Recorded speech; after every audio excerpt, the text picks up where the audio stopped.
I was cheated out of respect for years. Then my name tag at her dad's party said, "The Disappointment."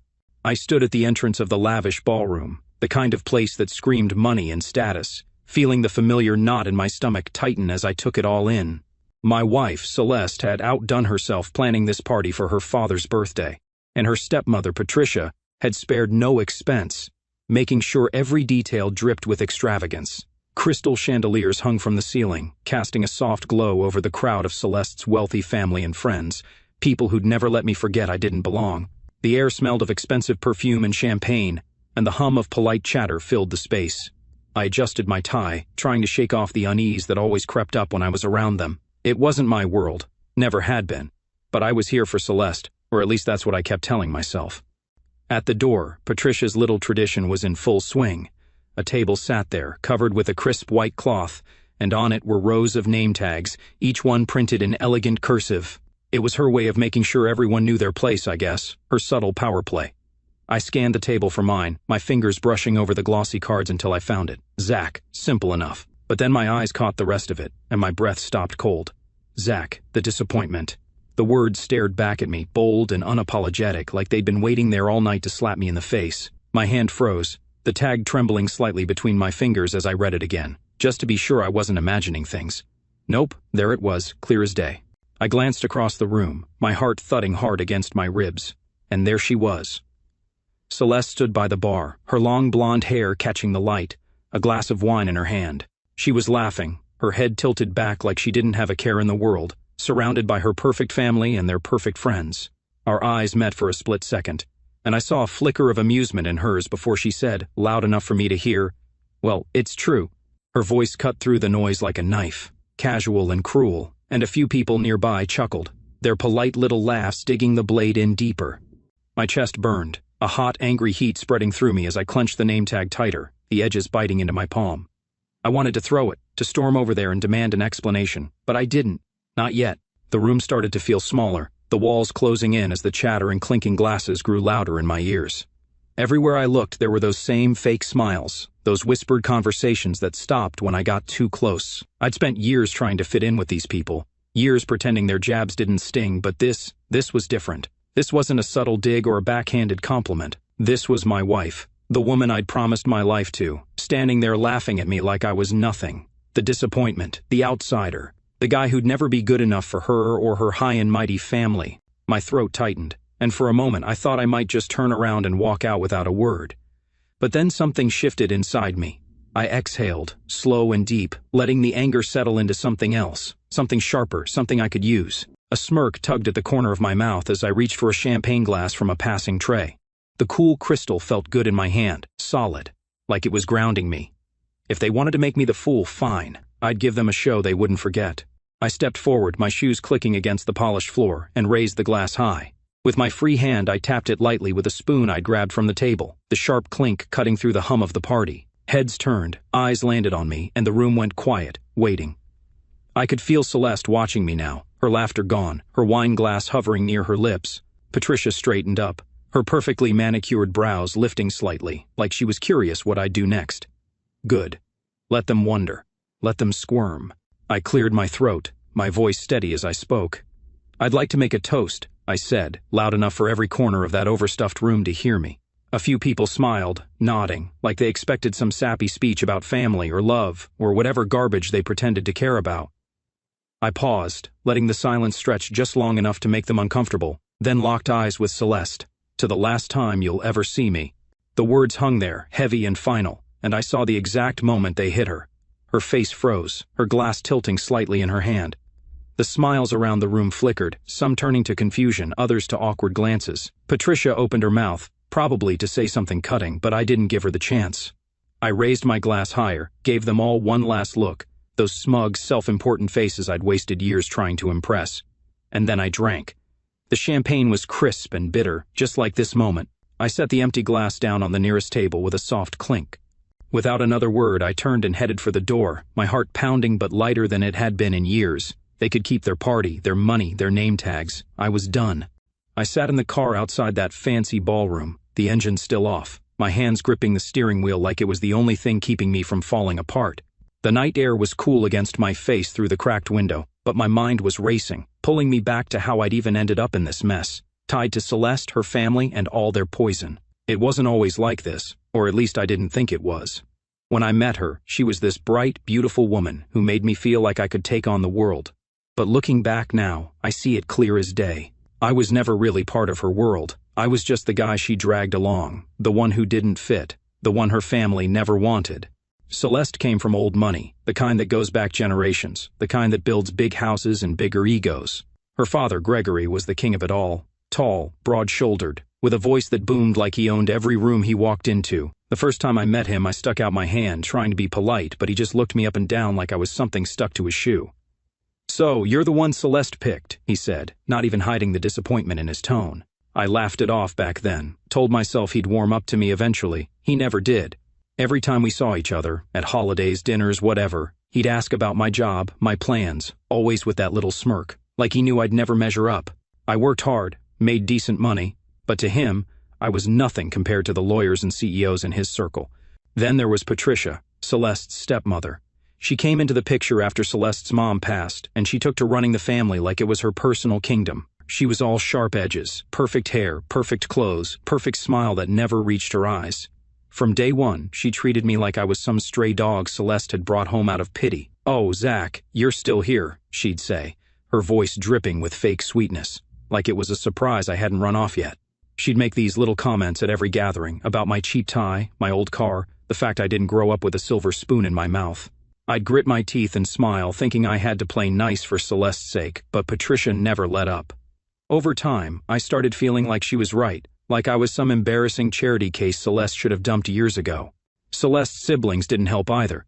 Preston and Camille were the golden kids, the ones who could do no wrong. Preston was the oldest, a slick guy with a fancy finance job and a handshake that felt like he was sizing you up. He'd talk over me at dinners, cutting me off mid-sentence to tell some story about his latest deal or his new boat. Camille was younger, all charm and giggles, but she'd throw these sly little digs my way. "Zach, you're so quiet. Don't you have anything exciting to share?" she'd say, then laugh like it was all a big joke. They were the stars of the family, the ones Gregory bragged about, the ones Patricia fawned over. Me? I was the guy in the corner, the one they tolerated because I came with Celeste. Every holiday, every party, it was the same. I'd sit there, trying to join in, but they'd talk around me, past me, like I wasn't even there. At first, Celeste used to stick up for me. I remember one Christmas, early on, when Patricia made some crack about my job, something about how I'd never afford a house like theirs. Celeste snapped back, "He works harder than anyone here, so lay off." Her voice was sharp, protective, and I felt this rush of gratitude, like maybe she really had my back. I held on to that for a long time, told myself she was different from them, that she saw me for who I was, not who I wasn't. But somewhere along the line that changed. Maybe it was gradual, maybe I just didn't want to see it, but she stopped defending me. Instead, she started laughing along with them. "Oh, Zach, you know how they are," she'd say when I'd bring it up later, brushing it off like I was the one overreacting. And then, worse, she'd join in. Little comments here and there, poking fun at my clothes, my habits, my simple life. It stung, but I swallowed it down, thinking that's just how marriage works sometimes. Looking back, I can see how it built up, how every family gathering chipped away at me. Thanksgiving at their mansion, where I'd sit at the end of the table while they passed around stories I couldn't relate to. Birthdays, where I'd hand over a gift I'd saved up for, only to watch them smirk and set it aside. Vacations they'd invite me on, then spend the whole time reminding me I didn't belong. I'd tell myself I was doing it for Celeste, that love meant putting up with her family. But now, sitting here in this car, I'm not so sure. That name tag, Zach, the disappointment. It wasn't just Patricia's cruel joke. It was what they all thought, what they'd always thought. And Celeste, my wife, the one person I thought was on my side, had stood there and laughed, agreeing with them. I let go of the steering wheel, my hands dropping to my lap as I stared out at the dark parking lot. The party was still going on inside, the faint sound of music and voices drifting through the night, but out here, it was just me and the truth. I'd spent years trying to be enough for them, bending over backward to fit into their world, and for what? To be the punchline? To be the guy they pitied? My chest felt heavy, but there was something else there too. A spark, a flicker of something I hadn't felt in a long time. Maybe it was anger, maybe it was clarity, but whatever it was mine. And for the first time in years, I wasn't going to let them take it away. I leaned back in the driver's seat, the quiet of the parking lot wrapping around me like a blanket after that chaos inside. My hands were still shaking a little, the adrenaline from that toast buzzing through me, but my mind was already drifting back to when I first started noticing the cracks in everything I thought I had with Celeste. It wasn't like one big moment hit me over the head and screamed, "She's betraying you." No, it was slower than that, sneakier, like water seeping through a wall until the whole thing rotted through. Sitting here now, I could see it all so clearly, every little sign I'd ignored, every time I told myself I was imagining things. But I wasn't, and tonight, it all came crashing down. It started with these small comments she'd make, things that didn't seem like much at the time. We'd be getting ready for one of her family's big dinners, and she'd look at me in my best shirt, the one I'd ironed twice to make sure it looked decent, and say something like, "Maybe you should try harder to impress my dad." She'd smile when she said it, like it was advice, not a jab, but it stuck with me. I'd stand there in front of the mirror, tugging at my collar, wondering what harder even meant. I'd been trying for years, showing up to their events, shaking hands, laughing at their dumb jokes. What else was I supposed to do? Buy a new wardrobe? Learn to golf? I'd brush it off, tell myself she just wanted me to fit in, but deep down, it gnawed at me. Wasn't I enough as I was? Then there were the times she'd dismiss me when I'd bring up how her family treated me. I'd come home from some party, my jaw tight from holding back all night, and say something like, "Your stepmom was on me again about my job." Patricia loved that one, always asking why I didn't aim higher, like fixing cars for a living was some kind of failure. Celeste would just shrug, pouring herself a glass of water and say, "They just joke like that, Zach. Don't be so sensitive. Sensitive." I'd stare at her, feeling the words bubble up in my throat. How it wasn't a joke when it happened every damn time. How it wasn't funny when I could hear them whispering about me the second I left the room. But I'd swallow it down, nod, and let it go. She was my wife. I trusted her to see my side even if she didn't say it out loud. The real shift came later, when the disrespect got louder. Her family stopped hiding it, like they decided I wasn't worth the effort of pretending anymore. We'd be at one of Gregory's big dinners, the kind where they rolled out the good china and talked about stocks I didn't understand, and someone, usually Preston, would start in on me. "Zach, still tinkering with engines, huh? When you gonna get a real job?" He'd grin, and the table would chuckle, and I'd force a laugh, my face burning. Celeste wouldn't say anything, just sip her wine and let it happen. Once, Camille even chimed in, "Yeah, Zach, you're like the family handyman." More laughs, sharper this time, and I'd look at Celeste, waiting for her to step in like she used to, but she didn't. She'd just smile, like she was in on it too, and I'd sit there feeling smaller and smaller. They'd go after my background next. How I grew up in a regular house, not some mansion. How my parents worked regular jobs, not ran companies. "You're so grounded," Patricia would say, her voice all syrupy, but I knew what she meant. Grounded meant poor, meant less, meant not one of them. Gregory would nod along, muttering something about ambition, like I was some lazy bum because I didn't chase their kind of life. I'd spent my whole adulthood building something solid, a steady job, a good reputation. But to them, it was nothing. And Celeste, she just let them talk, her silence cutting deeper than their words. The final straw, though, the one that broke me, wasn't even at a party. It was a couple of weeks back, at her dad's house. I'd gone to grab my jacket from the living room after dinner, and I heard voices, Celeste and Patricia, tucked away in the kitchen. I wasn't trying to listen, I swear, but the door was cracked, and her laugh stopped me cold. "I mean, he's lucky I even married him," Celeste said, her voice light like it was no big deal. Patricia snorted, pity wedding, and Celeste giggled, and said, "A little." My stomach dropped, like I'd been punched. I stood there, frozen, my jacket dangling in my hand, waiting for her to take it back, to say she was kidding. She didn't. They just kept talking, moving on to something else, while I slipped out the back door and drove home alone. I never told her I heard it. I couldn't.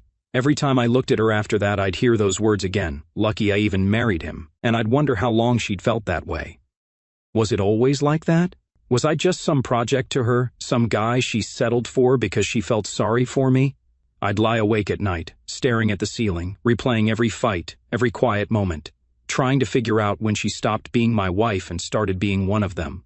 I didn't confront her, didn't yell or cry or demand answers. I just carried it, let it sit there like a stone in my chest, until tonight. Now, sitting in this car, that stone's still there, but it's different. It's not weighing me down anymore, it's fueling me. That name tag, her laugh, the way she didn't even flinch when I called her out in front of everyone, it all clicked. She'd been betraying me for years, little by little, and I'd been too blind, too stubborn to see it. But not anymore.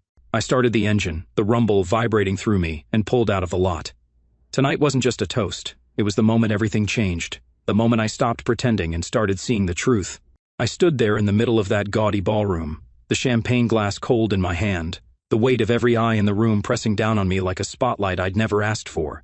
The clink of my spoon against the glass still echoed in my ears, and the chatter had died down to nothing, just a sea of faces staring, waiting, some curious, some already smirking, like they knew what was coming. Celeste was across from me, her wine glass halfway to her lips, her perfect smile slipping just enough that I could tell she wasn't sure what I was about to do. Good. Let her squirm. Let them all squirm. I'd spent years swallowing their crap, smiling through their jabs, but tonight, that was over. I raised the glass higher, my voice steady as I started. I'd like to make a toast. A few people nodded, their faces softening, like they thought I was about to say something sweet, maybe thank my father-in-law for the party or gush about family. I let them think that for a second, let the silence stretch until it felt tight, like a rubber band ready to snap. Then I locked eyes with Celeste, her blue eyes wide and uncertain, and I kept going, my words coming out smooth but sharp, like a blade I'd been sharpening for years. To my wife, Celeste, I said, pausing just long enough to see her relax a little, thinking she was safe, who taught me that love isn't about respect but about control. Her face froze, the glass trembling in her hand, and I could see the color draining from her cheeks. The room shifted, a few murmurs rippling through the crowd, but I wasn't done. I turned my head slightly, taking in the rest of them. Gregory with his stern frown, Patricia with her lips pursed tight. Preston and Camille exchanging quick glances, like they weren't sure whether to laugh or interrupt. Who reminded me, I went on, my voice cutting through the tension, that family isn't about support, but about status. I saw Patricia's hand twitch, like she wanted to step in, but I kept my eyes moving, landing back on Celeste, and who tonight confirmed what I always suspected. I was never really part of this family, just the joke at the table. The words hit hard, and I meant them to. I could feel the heat in my chest, the years of frustration pouring out, but my voice stayed calm, steady, like I was reading a grocery list instead of tearing down everything they thought they knew about me. Celeste's mouth opened, then closed, her eyes darting around, like she was looking for someone to save her. The room was dead quiet now, no more murmurs, just the sound of my breathing and the faint clink of a glass somewhere in the back. A few people shifted in their seats, uncomfortable, their polite smiles gone. I could see Gregory's jaw tighten, his big hands flexing, like he was ready to storm over and shut me up, but he didn't move. Not yet. Patricia tried to step in, her voice sharp and fake sweet. "Zach, really, this isn't—" But I cut her off, raising my glass again. "And to all of you," I said, turning slowly, making sure they all felt it, who stood by and laughed, "thank you, because tonight I finally understand." I stopped, letting the words sink in. I could see it on their faces, confusion, anger, a few hints of guilt from the ones who weren't total snakes. Celeste looked like she might drop her glass, her lips parted, her breath shallow. "Zach, wait," she whispered, barely loud enough to hear, but I didn't stop for her. I'd stopped for her too many times already. I brought the glass to my lips, the champagne cold and bitter as it slid down my throat, and I drank it all in one long gulp. The room watched, some of them probably thinking I'd back down, laugh it off, say I was kidding. But I wasn't. I set the empty glass down on the nearest table, the soft clink loud in the silence, and turned toward the door. My shoes clicked against the polished floor, each step feeling lighter than the last, like I was shedding something heavy with every move. Behind me, I heard Celeste choke on her drink, a little cough breaking the quiet, and then her voice louder this time. "Zach, wait!" But I didn't turn around. I didn't need to. I could picture her standing there, her perfect dress wrinkled from clutching it too tight, her perfect family scrambling to figure out how to spin this to their friends. Let them scramble. Let them whisper. I was done caring what they thought, done trying to fit into their little game. The air shifted as I got closer to the exit, the chatter starting up again behind me, low at first, then louder, a buzz of shock and gossip. I caught snippets as I passed. What did he just say? And, can you believe? And Celeste, are you okay? But it didn't matter. None of it did.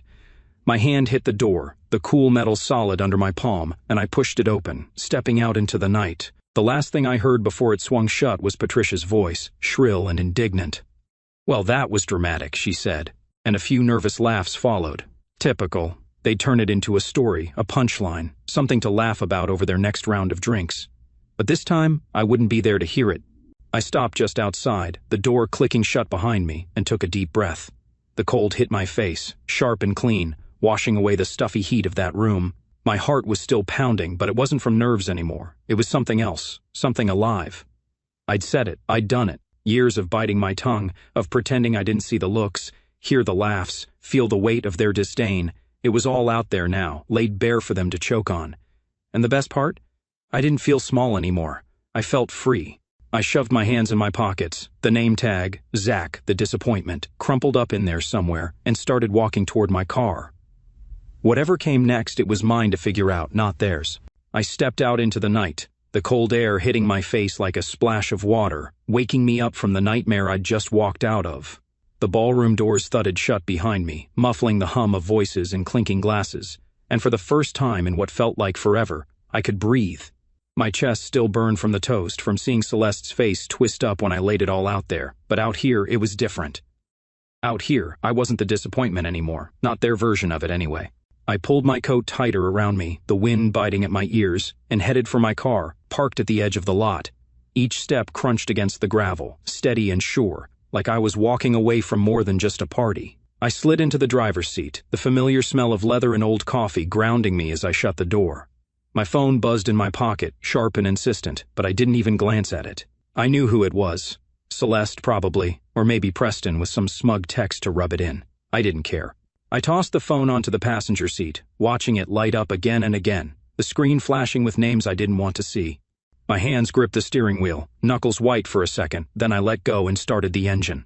The low rumble filled the silence, drowning out the buzzing, and I pulled out of the lot without looking back. The road stretched out ahead, dark and empty, and I drove, letting the miles roll by, the weight of everything slipping off me bit by bit. The headlights cut through the night, lighting up the highway as I headed home. Home. That word felt strange now. It wasn't really mine, not anymore. That house was Celeste's.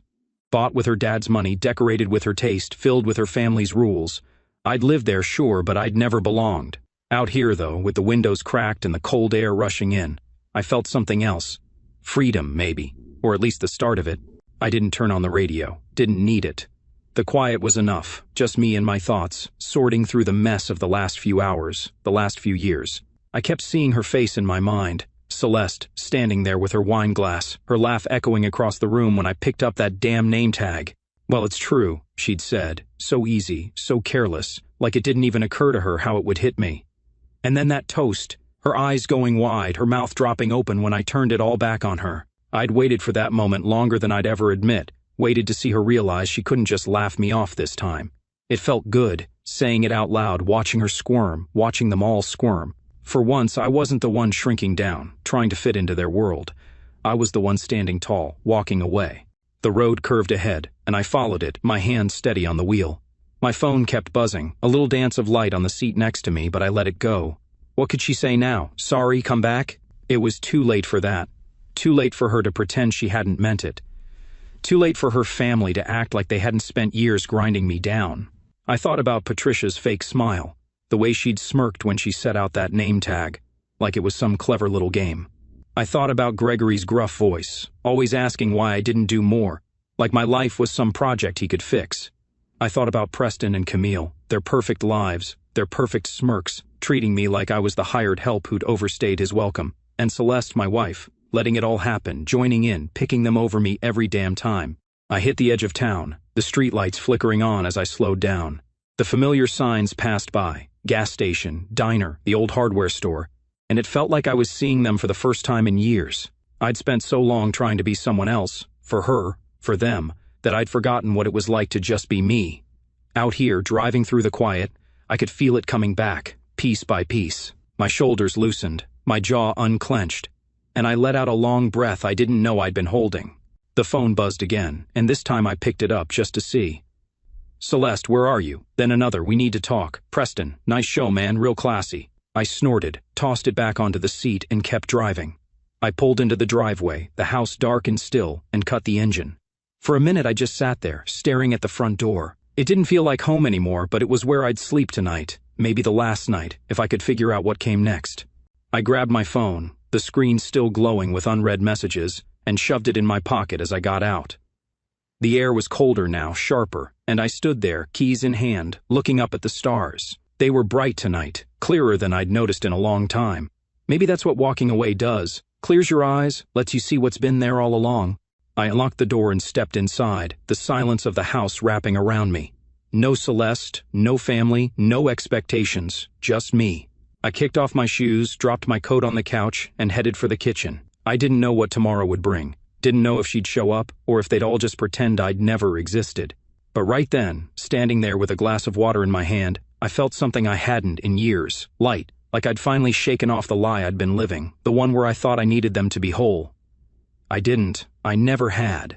And tonight, walking away from that party, from her, from all of it, I'd started proving it. I woke up the next morning on the couch, my neck stiff from sleeping crooked, the taste of last night still sour in my mouth. The house was quiet, too quiet, the kind of stillness that makes you feel like you're the only one left in the world. I rubbed my eyes and sat up, the crumpled name tag, Zach, the disappointment, staring at me from the coffee table where I'd tossed it. My phone was next to it, screen dark now, but I knew it had been blowing up all night. I didn't want to look, didn't want to deal with whatever mess was waiting for me, but I grabbed it anyway, powering it on just to see how bad the fallout was. The second it lit up, the notifications hit like a flood. Texts, missed calls, voicemails, all piling in at once. I leaned back, bracing myself, and started scrolling. Preston was the first to jump out at me because of course he was. He'd posted about it online, some snarky little jab on his social media. Big night at Dad's party. Zach pulled a runner after his Oscar-worthy speech. Guess he couldn't handle the heat. I could picture him typing it, smirking over his morning coffee, thinking he'd won something by putting me down again. It didn't even sting, not like it used to. It just made me tired. I scrolled past it, not bothering to reply. What was the point? He'd always been the golden boy, the one who could do no wrong. And I'd always been the easy target. Not anymore. I was done playing their game. Next was a text from Camille, her name popping up with that fake sweet tone she always used when she wanted to look good. Hey Zach, it was just a joke, okay? Don't be so dramatic about it. Call me if you want to talk. I snorted, shaking my head. A joke. Sure. That's what they always said when they got caught. Turn it around, make it my fault for not laughing along. I could see her now, twirling her hair, batting her eyes at whoever was nearby, acting like she cared. She didn't. None of them did. I deleted the message without a second thought, my thumb moving fast, like I could erase her whole existence from my life. Then came Gregory's voicemail. I hesitated, my finger hovering over the play button, knowing it'd be a lecture. I hit it anyway, holding the phone to my ear as his deep voice growled through the speaker. Zach, this is unacceptable. You disrespected my family, my home, my birthday. I expect an apology, and I expect it soon. Call me back. That was it, short, sharp, like he was ordering one of his employees around. No surprise there. To him, I'd never been a son-in-law, just some guy who didn't fit the mold, someone he could bark at and expect to jump. I deleted that too, my jaw tight. He could wait forever for that apology. I didn't know him a damn thing. I set the phone down, staring at the ceiling, letting the quiet settle back in. The fallout was immediate, just like I'd figured it'd be. They weren't going to let this go quietly. They'd poke and prod and twist it until it fit their story. The one where I was the bad guy and they were the victims. But I wasn't playing along this time. I grabbed my phone again and started blocking numbers. Celeste, Preston, Camille, Gregory, even Patricia, though she hadn't bothered texting yet. One by one, I cut them off, my finger moving quick and sure, like I was snipping strings that had been tying me down too long. When I was done, the screen went still. No more buzzing, no more noise, just me in the house. I stood up, stretching, my back popping from the rough night. Coffee sounded good, so I shuffled to the kitchen, the hardwood cold under my socks as the pot brewed, filling the room with that warm, bitter smell. My phone buzzed again, one last time. I glanced at it, expecting another guilt trip, but it was Derek, my old buddy from way back, the guy who'd been my groomsman when I'd still thought marrying Celeste was a good idea. Man, his text read, I don't know whether to call you insane or a legend. You actually did it. I smirked, typing back, yeah, I did. He replied fast, heard about the toast. Balls of steel, bro. You okay? I leaned against the counter, the coffee dripping behind me, and thought about it. Was I okay? I didn't know yet, but I felt lighter, getting there. I sent back, getting there. Derek was the only one who checked in like he meant it, the only one who didn't try to spin it or shame me. We'd been tight since high school, back when I was just Zach, not Celeste's husband or Gregory's disappointment. He'd seen me through the early days with her, warned me once, half joking, that her family was a lot. I'd laughed it off then, too caught up in her to listen. Now I wished I'd paid attention. You need anything? He texted. Beer? A couch? A high five? I chuckled, the first real laugh I'd had since last night. All of the above, maybe, I wrote. I'll let you know. I poured the coffee, the mug warm in my hands, and took a sip, letting it burn down my throat. The house felt different today, Empty, sure, but not in a bad way. It was mine, at least for now, until I figured out what to do next. I walked back to the living room, sank into the couch, and stared out the window at the gray morning sky. The fallout was theirs to deal with. Preston's posts, Camille's fake tears, Gregory's demands.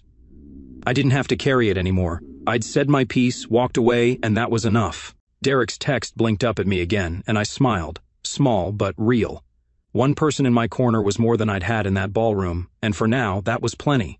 I sat on the edge of the couch, coffee mug cold in my hands, staring at the boxes stacked against the wall.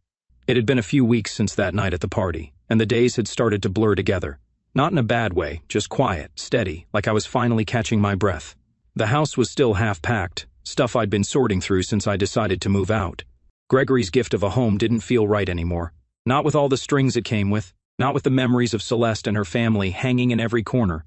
I'd found a small place across town. Nothing fancy, just a one-bedroom with a decent view and a landlord who didn't ask too many questions. It was mine, though, and that was what mattered. I took a sip of the coffee, grimacing at how bitter it had gotten, and set it down on the table. The funny thing was, I didn't miss her. Not Celeste, not the life we'd had. Not the way she'd look at me sometimes, like I was still the guy she'd fallen for. I kept waiting for it to hit me, the ache, the regret, the what-ifs, but it never came. Instead, there was this strange peace settling in, like I'd been holding my breath for years and finally let it go. I didn't miss the family gatherings either, those endless nights of fake smiles and sharp words, where I'd sit there feeling like a guest who'd overstayed his welcome. Walking away from that party, from all of them, had been like cutting a rope I didn't even know was choking me. I stood up, stretching my arms, and grabbed a roll of tape to seal another box. I'd been at it all morning. Packing books, clothes, a few tools I'd kept in the garage. The stuff Celeste picked out, the fancy vases and framed art her dad had paid for, I left alone. She could have it, or they could sell it or burn it for all I cared. This move wasn't just about a new address, it was about stripping everything back, starting over with what was mine. A house isn't a home when you're a guest in it, I muttered to myself, taping the box shut. It sounded cheesy, but it was true. I'd lived here for years, slept in that bed, ate at that table, but it had never been mine. Not really. Work was part of it too, the rebuilding. I'd thrown myself into the shop lately, taking on extra jobs, staying late to tinker with engines until my hands were black with grease. It wasn't about impressing anyone anymore. Not like when I'd try to prove something to Gregory or outdo Preston's smirks. It was just me and the work, the hum of the garage, the satisfaction of fixing something with my own hands. I'd always been good at it, cars, trucks, anything with a motor. But I'd let their voices get in my head, let them convince me it wasn't enough. Now I was remembering why I loved it. Last week I'd rebuilt a carburetor for an old guy's pickup, and when he drove it out, grinning ear to ear, I felt prouder than I ever had at one of their stupid dinners. I grabbed my phone off the couch, checking the time, almost noon. A text from Derek popped up, same as he'd been doing every few days since the party. "You alive over there? Need help moving?" I smiled, typing back, still kicking. "Could use a hand tomorrow if you're free." He'd been a lifeline lately, him and a couple other guys I'd lost touch with over the years. Reconnecting was slow, awkward at first. I wasn't used to reaching out, not after so long being tied up in Celeste's world. But it was good, real. We'd grabbed beers a couple of nights back, and I'd told them the whole story, the name tag, the toast, the walkout. Derek had laughed so hard he'd nearly spilled his drink, slapping my shoulder and calling me a legend.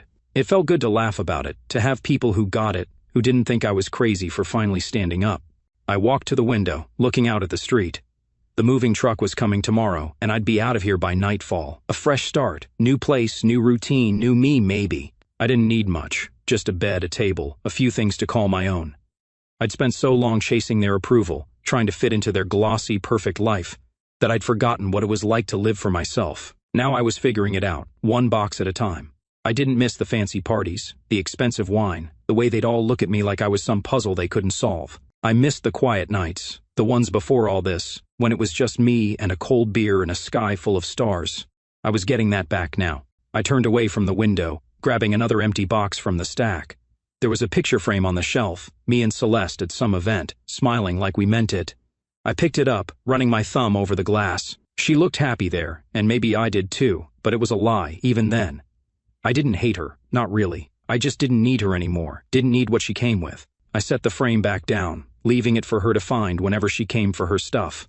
That was her past, not mine. I taped up the box, my hands moving fast, steady, and for the first time in weeks, I caught myself humming some old tune I couldn't place. It felt good, like letting go of what never loved me was the best thing I'd ever done. I was hauling a box of tools into my new place when I heard the knock, sharp, quick, like someone who wasn't used to waiting. I set the box down on the bare kitchen counter, wiping sweat off my forehead with the back of my hand, and glanced out the window. There she was, Celeste, standing on the stoop of my little one-bedroom, her arms crossed tight, her blonde hair pulled back in a way that made her look sharper, colder. My stomach twisted, not out of longing or regret, but just from the sheer surprise of it. I hadn't seen her since the party, hadn't answered her texts or calls, hadn't wanted to. I figured she'd given up by now, moved on to whatever came next in her perfect little world. Guess I was wrong. I took a slow breath, steadying myself, and opened the door. She didn't wait for me to say anything, just pushed past me into the apartment, her heels clicking on the cheap hardwood. "I just want to talk," she said, her voice tight, like she was holding something back. I shut the door behind her, leaning against it with my arms crossed, watching her pace the empty living room. The place was still a mess, boxes everywhere, a folding chair in the corner, a mattress propped against the wall, but it was mine, and having her here felt like an intrusion, like she was dragging all that old baggage right back in with her.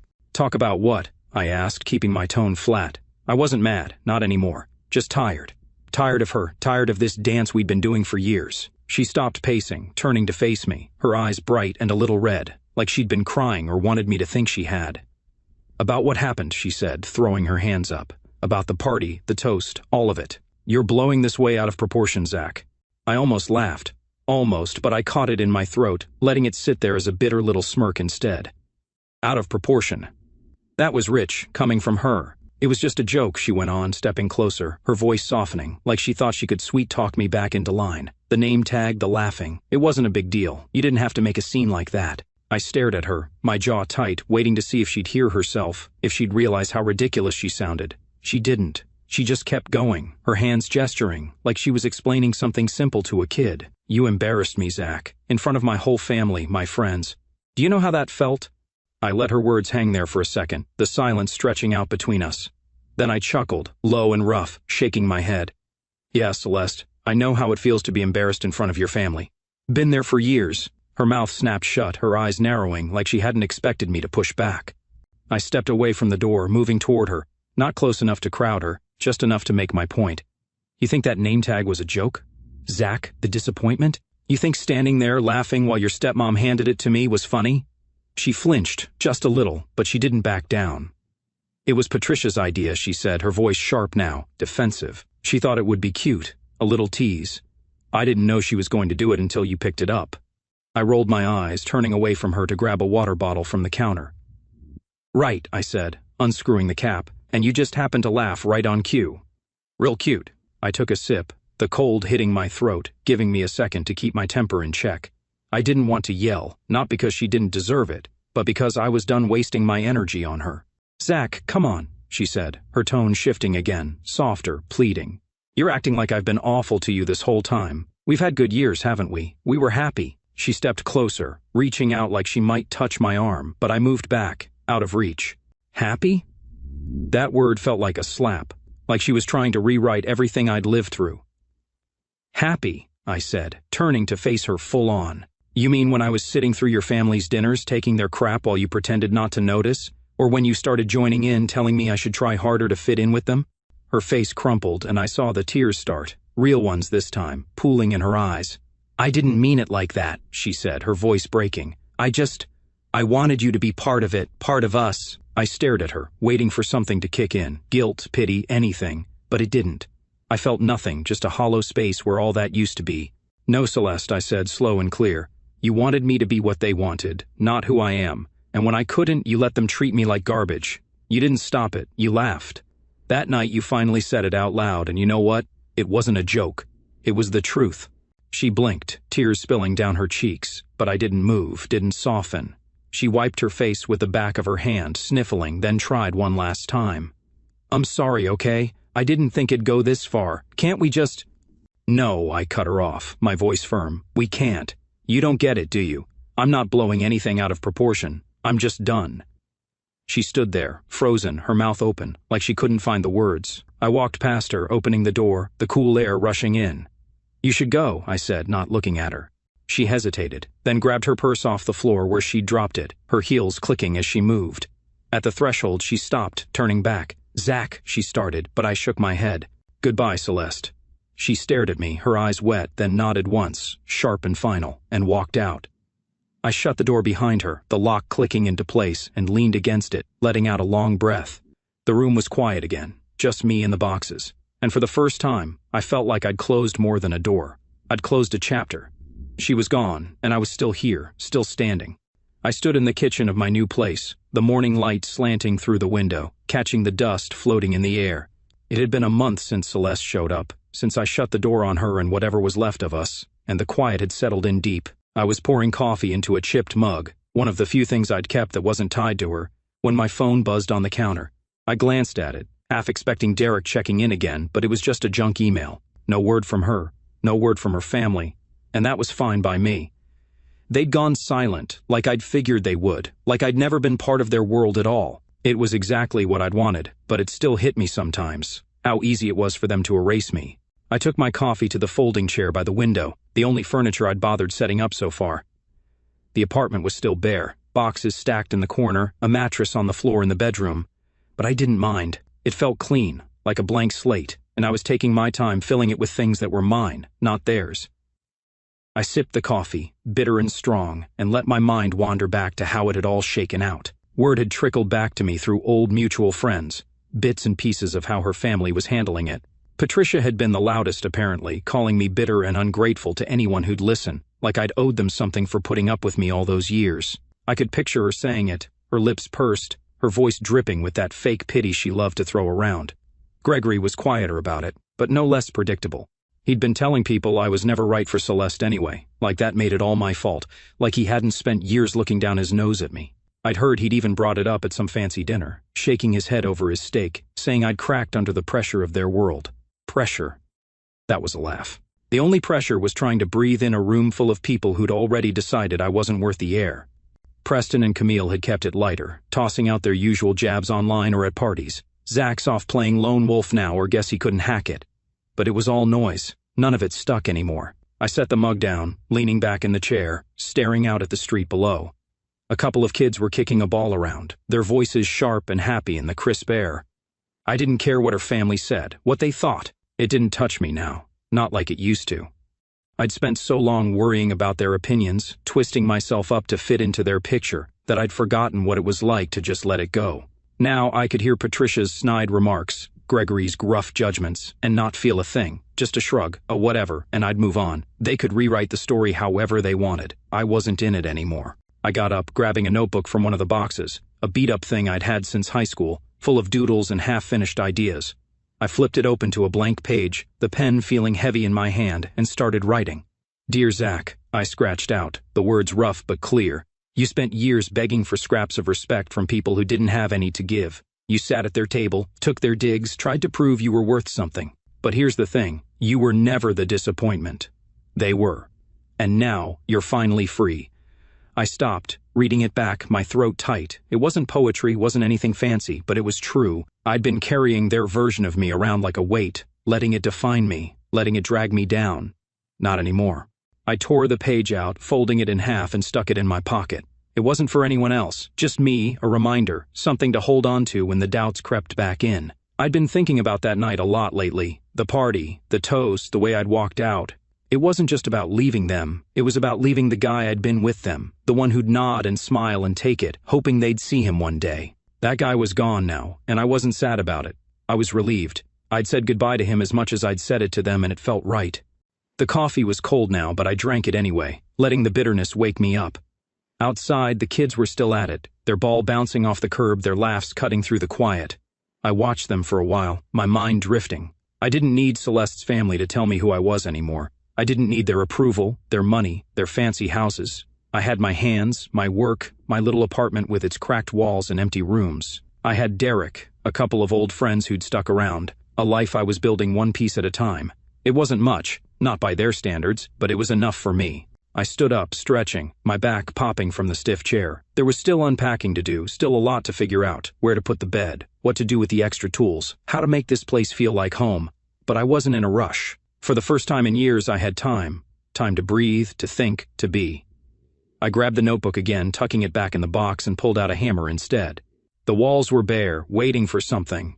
Maybe a shelf, maybe just a nail to hang that old photo of me and my dad from before everything got complicated. I didn't know yet, but I'd figure it out. This was my goodbye, my final one, to them, to her, to the past. And I was ready to let it go.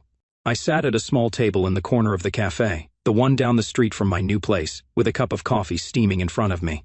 The place was quiet, just a few people scattered around, some guy reading a paper, a woman tapping away on her laptop, the barista wiping down the counter. The air smelled like roasted beans and cinnamon, and the windows let in a soft gray light from the overcast sky outside. It was a Friday afternoon, nothing special, but it felt good to be here, away from the boxes and the unpacking, just sitting with my thoughts. My phone was on the table, face up, and it buzzed once, Celeste's name flashing across the screen. I stared at it, my thumb hovering, but I didn't pick it up. Not this time. The call went to voicemail, the screen going dark again, and I leaned back in my chair, letting out a slow breath. It wasn't the first time she'd tried since she showed up at my door a month ago, but it was the first in a while. I didn't know what she wanted, maybe to apologize again, maybe to argue, maybe just to hear herself talk. But I didn't care enough to find out. I'd stopped listening, stopped letting her voice pull me back into that mess. I took a sip of the coffee, the heat spreading through me, and watched the steam curl up into the air. This was it, I thought, the final piece clicking into place. I'd walked away before, from the party, from her family, from the life we'd had, but this was different. This was me choosing to stay gone. I thought about that night a lot, the one that started it all, the name tag, the toast, the way I'd felt walking out. Angry, sure, but alive, like I'd finally woken up. It had been months now, and the anger was gone, burned out somewhere along the way. What was left was this quiet thing, this calm I hadn't known I could feel. I didn't hate Celeste, didn't hate her family, not anymore. They were just people I used to know, shadows from a life that didn't fit me. I'd spent so long trying to squeeze into their world, bending myself into knots to make them see me, that I'd forgotten what it was like to stand on my own. Now I remembered. The cafe door jingled, and Derek walked in, spotting me right away. He waved, grabbing a coffee from the counter before sliding into the seat across from me. "You look like you're thinking deep thoughts," he said, grinning as he stirred sugar into his cup. I smirked, shrugging. "Maybe I am." He raised an eyebrow, taking a sip. "About her." He nodded at my phone, where Celeste's missed call still lingered like a ghost. I shook my head. "Not really, just everything, I guess." He nodded, like he got it, and for a minute we just sat there, the hum of the cafe filling the space between us. Derek had been around more lately, dragging me out for beers or showing up to help with the move. He didn't push, didn't ask too much, just let me figure things out at my own pace. It was good having him back, him and a couple of other guys I'd lost touch with when Celeste's life had swallowed mine. I'd been rebuilding, not just the apartment, but the stuff that mattered, friendships, routines, a sense of who I was without all their noise. Work was steady too, the garage keeping me busy, my hands always moving, fixing things I could actually fix. It wasn't glamorous, but it was mine, and that was enough. I glanced out the window, watching a couple walk by with their dog, the leash tangling around their legs. It made me smile, small and real, and I realized I'd been doing that more, smiling, laughing, feeling light. The phone buzzed again. Another call from her, and this time I picked it up, not to answer, but to turn it off. I held the power button until the screen went black, then set it back down, face down, like I was closing a book. Derek watched me, sipping his coffee, and didn't say anything, just nodded again. He didn't need to ask. He knew. I thought about what I'd written in that letter to myself, the one folded up in my dresser drawer back home. "You were never the disappointment, they were, and you're finally free." It had felt true when I wrote it, but it felt truer now, sitting here with my coffee and my friend. No weight on my shoulders, no voices in my head telling me I wasn't enough. I'd walked away from the lie, from the years of trying to be what they wanted, and I'd found something better. Me. Not the guy they'd laughed at, not the husband Celeste had pitied, just Zach, plain and simple, starting over. The barista called out an order, breaking the quiet, and I took another sip, the warmth settling in my chest. I didn't know what Celeste wanted to say. Didn't know if her family still talked about me or if they'd forgotten I'd ever existed. It didn't matter. They were gone, and I was here, in this little cafe with its scratched tables and mismatched chairs, building a life that fit me instead of them. Derek started talking about some car he'd seen for sale, cheap but needing work, and I listened, nodding, already thinking about how I'd get under the hood, make it run again. The phone stayed dark, silent, and I left it that way. I didn't need to hear her voice. I didn't need to go back. I'd said goodbye, really said it. Not just with words, but with every step I'd taken since that night. I smiled again, big this time, and leaned into the conversation, the coffee warm in my hands, the future wide open in front of me. This was my new beginning, and for the first time, I wasn't looking back.